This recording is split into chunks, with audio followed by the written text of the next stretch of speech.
Hey up, I'm Guy Kestevan, the Tester Man, and this is my workshop introduction to the Santa Cruz Vala AL. And the idea with this bike is I've not really had a regular e-bike before. I've always been a bit sort of assistance resistance inclined, but I thought, well, if you don't, you can't really talk about something unless you at least have a background knowledge. So the idea is I'm going to have this Vala as a long-termer. It's going to help me test sort of heavier duty kit, bigger forks, chunkier tyres, that kind of thing. But also, I want to explore the whole world of E-MTB in terms of, whether it really is a different culture, what are the advantages for different people, and obviously, me being a reviewer and all, what are the disadvantages? So it's only had one quick ride just to bed it in, but straight after this, the bike's going in the van and we're heading down to Warmcliffe for a bit of a David Attenborough on the species that is electric mountain bicyclists. So what's quite interesting straight away is when I've said to people, oh, I'm getting a Vala AL, they were like, oh, I've seen barely anything about that. And even Santa Cruz kind of admit they didn't do a great deal with the launch. And what it is, as you can clearly see, from these lovely big welds on here, it's essentially an aluminium version of the standard Vala carbon fibre bikes. Well, there's not a standard, there's a C and a CC. So there's two grades of carbon fibre. And the difference with this bike, apart from the fact it weighs about 2 kilos heavier than the carbon version in the same SRAM 70 spec, and it's also 1,200 quid cheaper, which is a significant amount, is that you've actually got sort of, whereas the carbon fibre bike has a little flip chip that lets you split the difference, that lets you alter the geometry, this aluminium Vala kind of just it doesn't quite split the difference on it. I mean, reach is the same, 478 mil, and then you've got a 64.1 degree head angle. That's 0.1 less than the carbon fibre bike. Head tube is the same, 130 mil. You've got a seat angle of 76.8, so not crazy steep. It's 0.4 or 0.7 less than the carbon bike, depending on where you have the flip chip on the carbon bike. So I might be nudging that WTB saddle a bit further forward. Seat tube, 420 mil, and you see it doesn't slope back much at all. It's a little bit ahead of the chain set at the foot, but that's not going to throw things out proportionally as you get higher with that seat post. And then chain stays, rather than it being a different length, or at least a different effective length, because Santa Cruz do it by actually changing the pivot point, main pivot point, rather than changing the actual chain stay, is it's only in two sizes. That's what I'm trying to get at here. There's a small medium, which is 440 mil, and then a medium large, which is 445 mil. And also, there's a slightly restricted sizing range on this. So there's no extra large. And me at 180 centimeters, that's 5'10", for our Imperial pals, I'm going for the large here. I nearly went medium for a bit more maneuverability, but I thought, no, I reckon large. I'm going to need stability, especially if I'm slip sliding away at places like Warmcliffe. I'll stick with my normal sizing on this.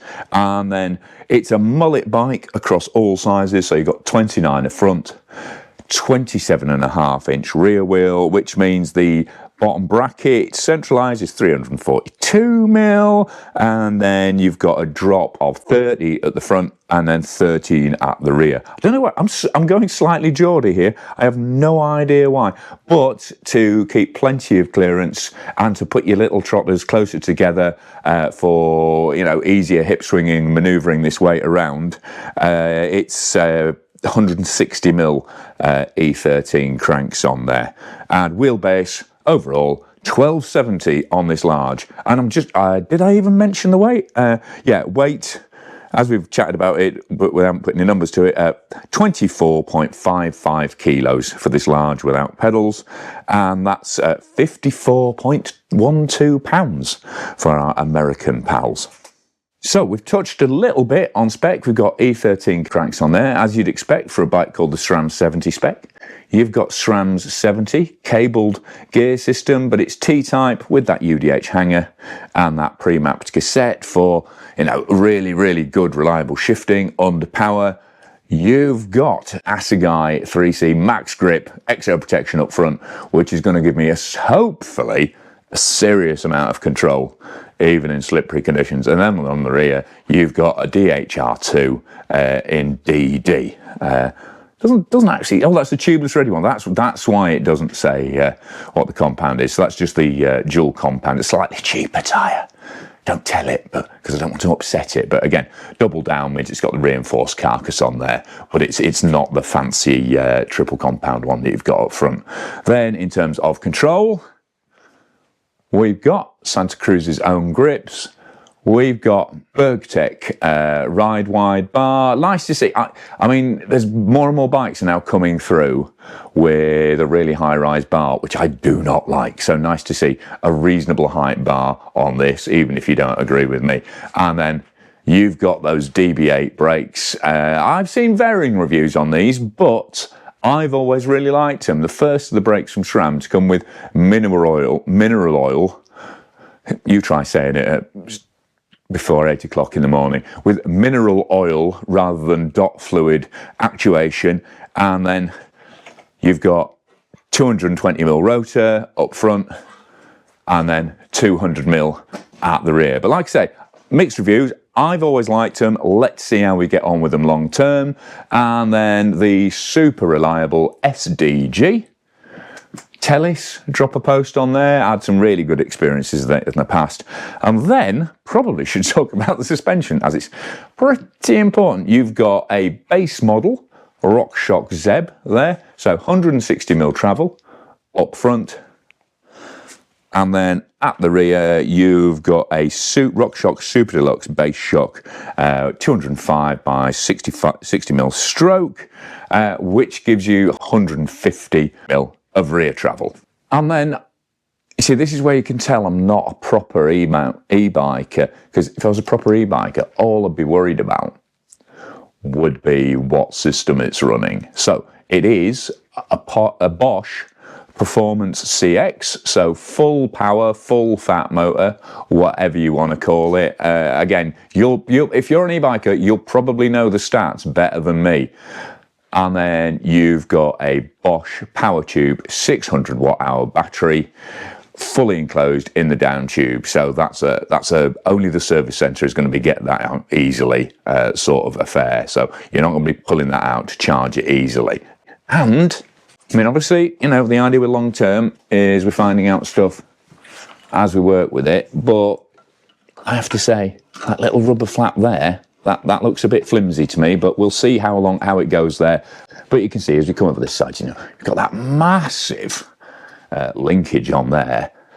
Really nice stiff setup there. It's a piggyback shock. You got your rebound. You know, there's no compression damping on the shock, and there's only a limited amount of compression damping and then basic rebound damping on the fork. But the whole idea of this bike is letting you into that Valor platform at the lowest price point, but with all the major advantages still present. So you've got, you know, internal cable routing, but it doesn't go anywhere near the headset, so that makes servicing nice and simple. You've got an accessory mount there. I mean, to be fair, it's a little bit cramped once you get a bottle in there, but it will fit a full-size bottle. Then you've got, again, that's where you're talking, that's where on the standard Santa Cruz Vala you'd have a little chip that let you slide it backwards and forwards slightly to adjust, but they're just a fixed position. But you've got one-up chain guide on there, and you can see, I really like that nice bit of integration there, the way that rear cable kind of goes through the chain guide there. You've still got a bit of green protective tape in there. Really need to get that out, but look at the size of that chainstay yoke there. I mean, this is a seriously heavy duty bike. We'll see whether I can even get close to its limits. And then you've got finned chain quietening protection both below and above the chainstay, and then a little bit more underneath these massive seat stays again. And of course, actually, one thing I haven't talked about, of course, Valor is the first bike to introduce sort of the classic 4-bar suspension system to Santa Cruz. Always been VPP, right since the very early days. As soon as Blur and V10 came around about the turn of the century, it was always the VPP suspension system that they bought off Outland and then licensed to Intense that they've been using. So this was the first bike they switched to 4-bar so they could make it work around this Bosch motor. And then little more, another nice little details. You've got a little shelf, flap, fender, whatever you want to call it, protecting that main pivot area there. Again, we've talked about the massive linkage up top, and there's just the size of these yokes on here. It's no wonder this bike isn't the lightest around, but on the other hand, it seems to have strength in reserve. Oh!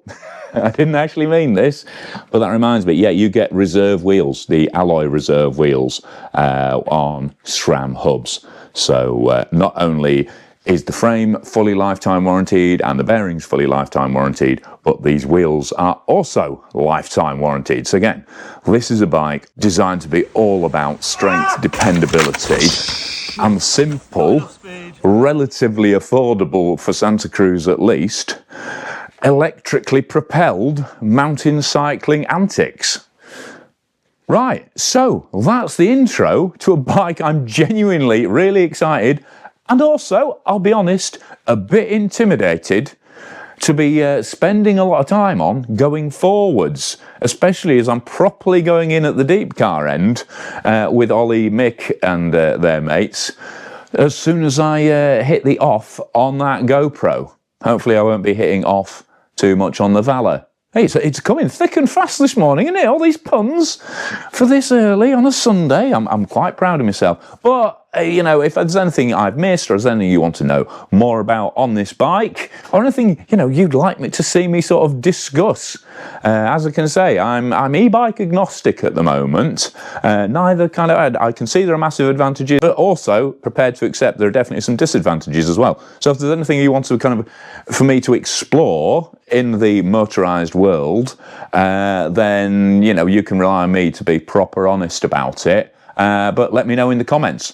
and we'll crack into that and anything I've obviously missed. And also, if you guys have got any experience with the Valor, whether it's the carbon one or whether it's aluminium one, or you've got other bikes in the area that you think there's valid comparisons to be made, I'd love to hear from you in the comments, because it's you guys getting involved that really makes this channel not only a more fun place for people to interact with, but also a much, much more valuable resource than, just the experience and the knowledge that I can bring to it. Because, I've been doing this for decades now, but if I can expand my reviewing remit to include you guys and all your real-world experiences, then the content is only going to get richer. So if you've already done that on other reviews, thank you very much. And let's have a good old chat about the Valor. And hopefully I'll survive Warncliffe and we can I'll survive Warncliffe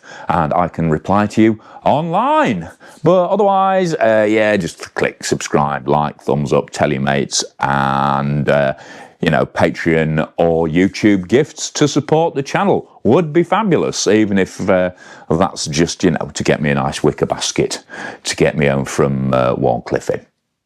But for now, on a happier note, I've been Guy Kestevan on Guy Kes TV, excited but also slightly bricking it to go big bike, big power, medium money on the new Santa Cruz Valor AL.